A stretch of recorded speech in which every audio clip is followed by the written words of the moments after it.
माननीय सदस्यगण, बीते 11 वर्षों में देश की आर्थिक नींव बहुत मजबूत हुई है। दुनिया में अनेक प्रकार के संकटों के बावजूद भारत दुनिया की फास्टेस्ट ग्रोइंग मेजर इकोनॉमी बना हुआ है।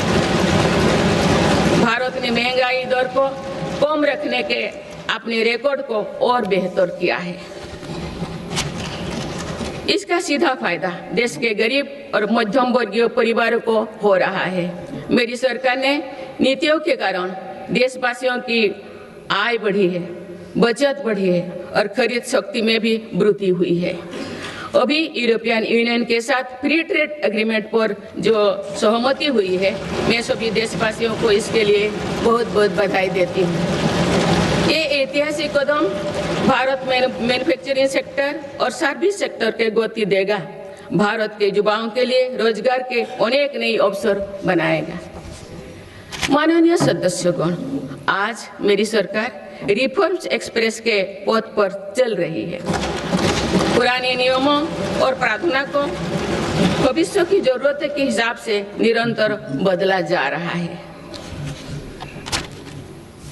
सभी ने देखा है कि कैसे जीएसटी में ऐतिहासिक नेक्स्ट जनरेशन रिफॉर्म ने देशवासियों का उत्साह से भर दिया। इस रिफॉर्म के कारण देशवासियों को 1 लाख करोड़ रुपए की बचत सुनिश्चित हुई। जीएसटी में कटौती के बाद वर्ष 2025 में 2 व्हीलर का रजिस्ट्रेशन 2 करोड़ से पार कर गया है। ये अपने आप में नया रिकॉर्ड है। इनकम टैक्स कानून भी अब नए स्वरूप में सामने आया है।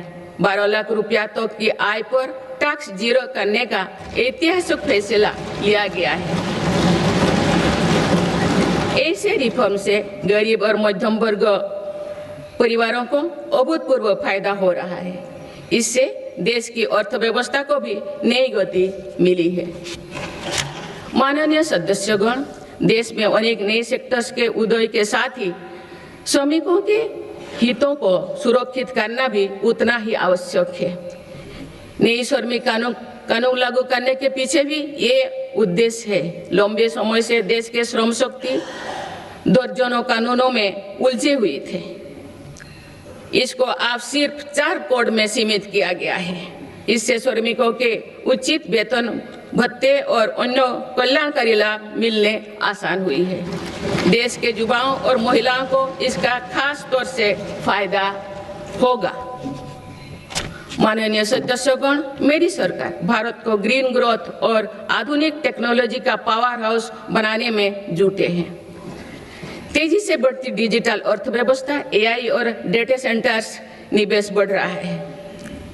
इकोनॉमी के इस नए स्वरूप के लिए अधिक ऊर्जा की भी जरूरत है। इस दिशा में परमाणु ऊर्जा की बड़ी भूमिका है। हाल ही में पारित शांति अधिनियम से 2047 तक 100 गीगावाट परमाणु ऊर्जा का लक्ष्य पाने में मदद मिलेगी। इस ऐतिहासिक रिफॉर्म के लिए मैं आप सभी का बहुत बहुत अभिनंदन करती हूँ। न्यूक्लियर के अलावा भारत सोलर पावर सेक्टर में तेजी से आगे बढ़ रहा है। पीएम सूर्यघर मुक्त बिजली योजना से देश के आम उपभोक्ता आप बिजली के उत्पादक बन रहे हैं। आप तक लगभग 20 लाख रूफटॉप सोलर सिस्टम लगाए जा चुके हैं। इससे लाखों परिवारों के घर में बिजली का उत्पादन बढ़ा है और इन परिवारों के बिजली बिल कम हुई है। इन सभी प्रयासों से भारत 1 दशक के अंत तक 500 गीगावाट की रिन्यूएबल एनर्जी कैपेसिटी को लक्ष्य पर जरूर हासिल करेगा।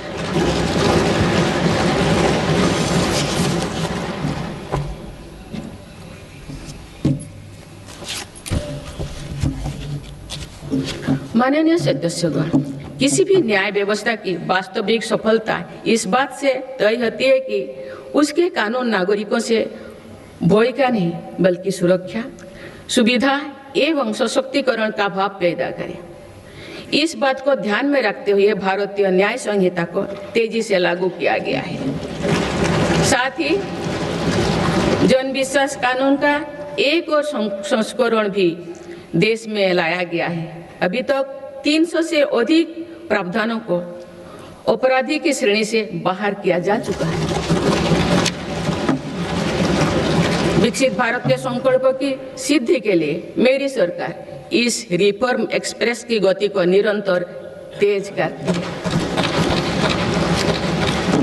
माननीय सदस्यगण, आजादी के बाद भारत की प्रगति को कुछ शहरों और क्षेत्रों से ज्यादा गति मिली।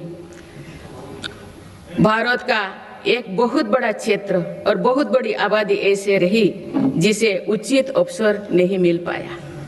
अब मेरी सरकार पिछले क्षेत्र और वंचित आबादी के सामर्थ्यों को विकसित भारत की ऊर्जा बना रहे हैं।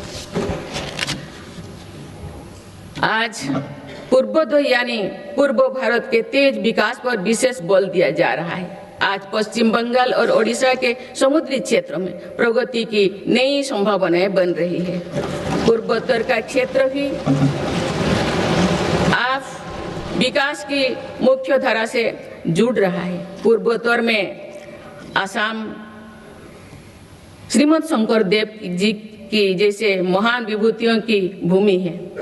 अब वो दिन भी दूर नहीं है। असम में बनी सेमीकंडक्टर चिप दुनिया भर के इलेक्ट्रिक उत्पादों की लाइफलाइन बनेगी। इस क्षेत्र में कनेक्टिविटी पर भी अभूतपूर्व बल दिया जा रहा है। माननीय सदस्यगण, ग्रामीण क्षेत्र में रोजगार और विकास के लिए विकसित भारत जी राम जी कानून बनाया गया है।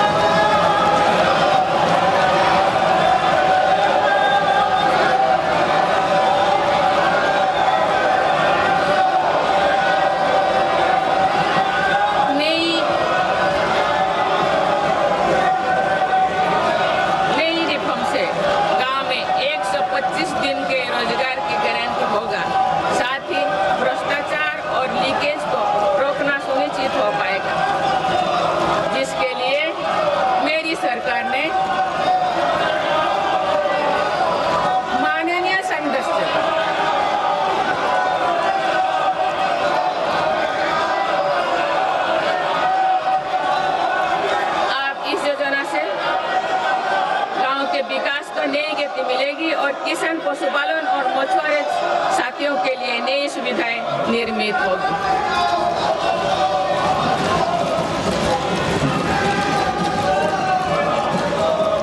माननीय सदस्यगण, मेरी सरकार कृषि और पशुपालन जैसे सेक्टर्स में सहकारिता आंदोलन को सशक्त बना रही है। आज त्रिभुवन सहकारी यूनिवर्सिटी से सहकारिता से जुड़े लोगों को सीखने और आगे बढ़ने का मौका मिल रहा है। इसके अलावा 10,000 से ज्यादा FPOs के माध्यम से भी कृषि क्षेत्रों को सशक्त किया जा रहा है।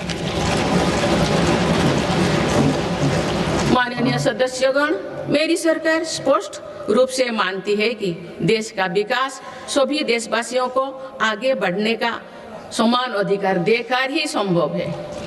इसलिए आज देश वुमेन लेड डेवलपमेंट के मंत्र के साथ आगे बढ़ रहा है।